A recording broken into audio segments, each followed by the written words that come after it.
Hello, welcome back to my channel.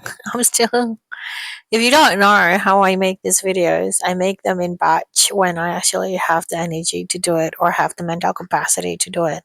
It takes a lot of mental capacity to do it. But anyway, welcome to the channel. Today I want to talk about how to bring your manifestation into being by speaking it out loud or by speaking it into being.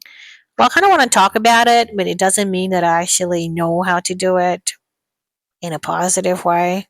I know how to do it in a negative way. But anyway, so that's the topic for today. And hello, if you're new here, my name is Valourine. This year, 2025, I'm mostly going to yap my way out of the year.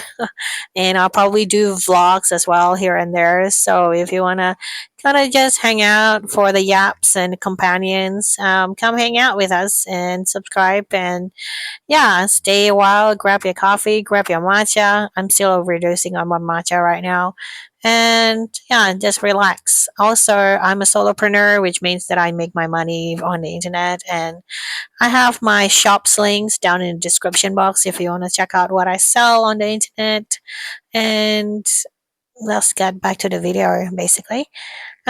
So I want to talk about how, like, my FYP right now on TikTok is basically saying your luck is about to turn around, like something really great is going to come to you, and all of this good stuff. And it makes me think about how to speak your manifestation into being, meaning like you want your reality, you have to speak about it, you have to talk about it, you have to discuss it.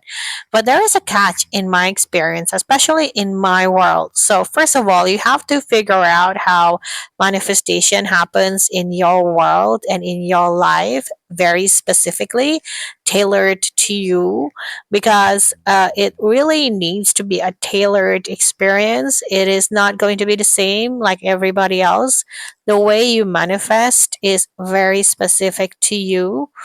In my experience, I feel like my manifestation, the bad things happens especially when people believe that that's what you deserve. So I feel like if you have perceptions of what other people think you deserve, you should not talk when the manifestation that you want is outside that perspective.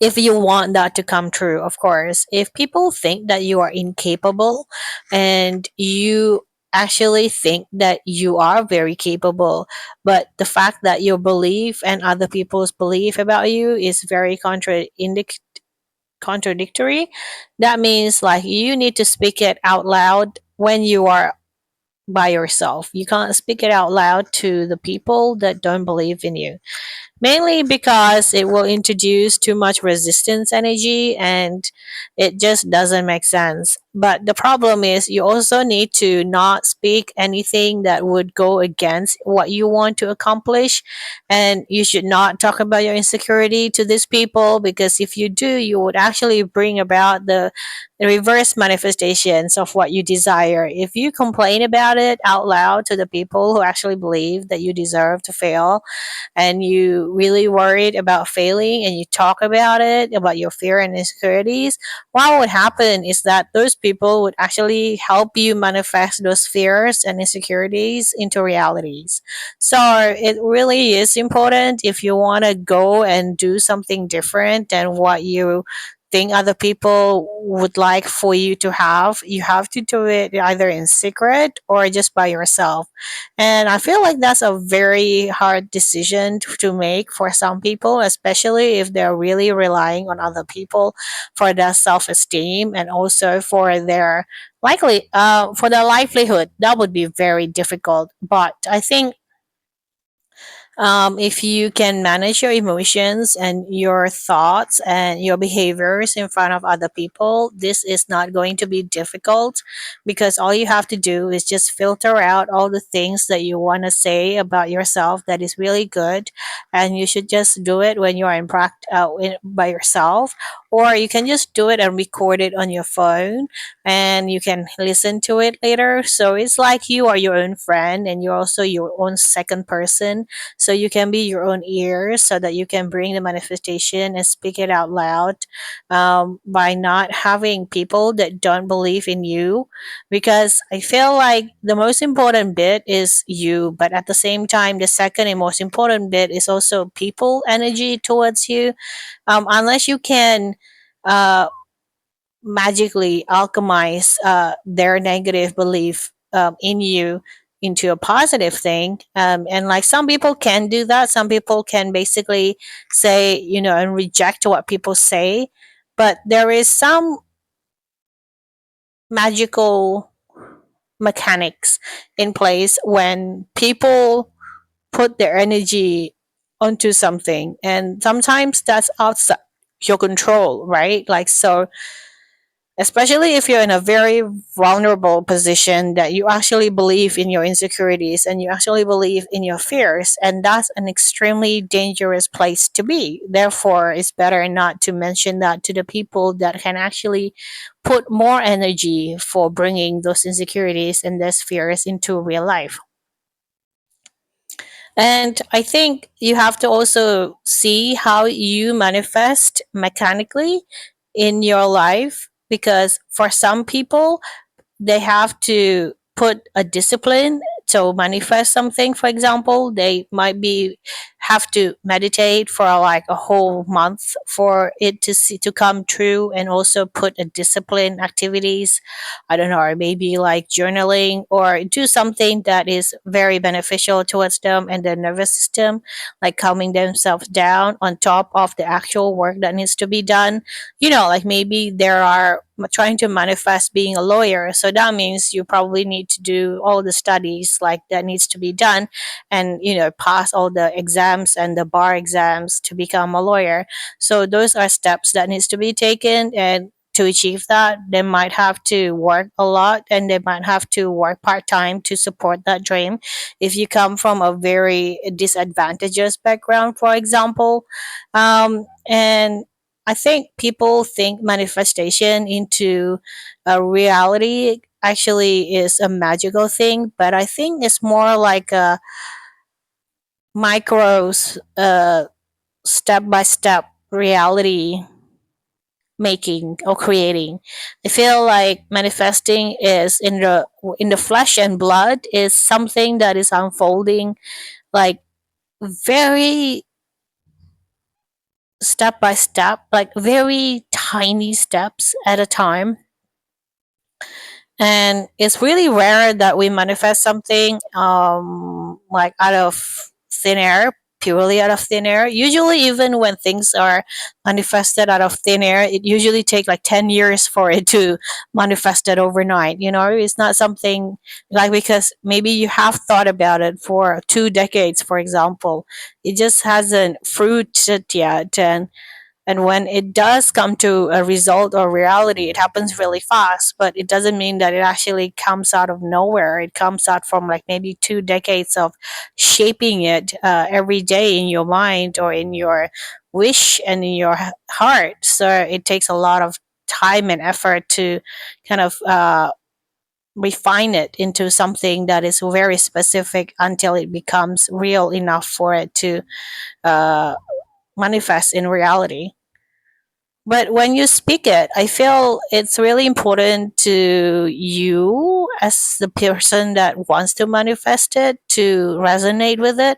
Because for some people, they need for it to be very specific. So you need to have like a lot of specificity, meaning you need to know how it looks like in your head, how it feels like when you touch it. For example, if it's a physical thing that you want to manifest, how it feels in your body, how it feels emotionally, etc., etc.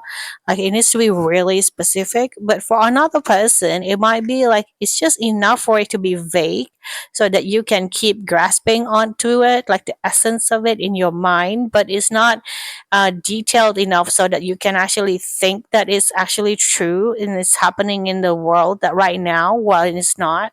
So I think you need to find out what works for you specifically, and the first thing that you need to figure out is how you manifested in the past.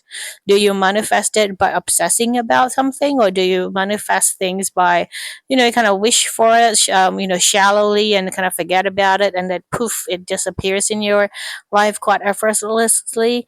And I think this is very important because I think there is no one key fits all type of manifestation technique. I think you just have to keep reading and to keep gathering all the manifestation techniques that are available right now and being told by other people. And then you just need to work on which one had happened to you in the past and which one works for you best. And then you do it that way, because I think when people say, "Oh, I know how to manifest the techniques," and they just give you all the techniques, or they make sure that you want to sign up to their program so that you can have the life that you want. I think that's bullshit. I think you just have to look on your own pattern, and you just have to look at your own history and how you bring about the things that you want in your life. And I think, but there is always a general formula for manifestation, and usually the general formula is for you to relax and then to focus and have really mental clarity of what you want, and you have feel it in your body, experiential wise, like sensory wise. So you just experience it as a sensory experience, like how it feels in your stomach, in your gut, in your voice, in your mind, and etc., etc. And then you imagine it, and then you just let it go after a bit, and then you just just move on with your day. And I think that's just a basic manifestation technique. So if you apply that, I think for most people it would come true. But for us people, for example, people who think too much, people who really live in their head and isolated too much, that might not be the best technique. So for people that actually is quite obsessive with thinking and with a lot of thoughts that are not beneficial for us, that are very analytical, I think it requires a different type of steps and different type of technique. And I can't tell you what it is, but you might be able to benefit from somatic experiences or therapies. And once it gets you out of your thinking mode, but you might be able to manifest quite easily that way. So I think you just have to figure out what type of person you are and how you manifested in the past. It's more like a self awareness thing, and that's how you can bring about like a manifestation by speaking it out loud. Is by knowing what your specific method for manifesting is, what your specific taste and brand. And I feel like my first advice also valid. You should avoid talking to people about your positive manifestation, and also of course your bad manifestation, like the things that you fear and insecure about around people, basically because they can amplify those fears and insecurities if you don't believe in yourself into reality. So that's also something that to be really careful about. And I feel like, I know I'm being paranoid, but I feel like people are not as virtuous as you would like to think. And so it's always have to be careful with things that you want to manifest in your life, so that you don't interfere with that particular progress. So you should not introduce other people's energy into it too much. But that's just my 2 cents when it comes to manifestations. I hope it's helpful. Also, a reminder, people, ING Australia is giving away $125 for new customers. You need to go through a few steps, of course. You can check out all the steps and the terms and conditions in the link in the description box below. So if you go down to my description box, you can check out, like, there is a link there almost at the bottom, and you can see if it applies to you, or whether you find that a fitting thing for you or not. Anyway, I'll see you in the next video, guys. Bye.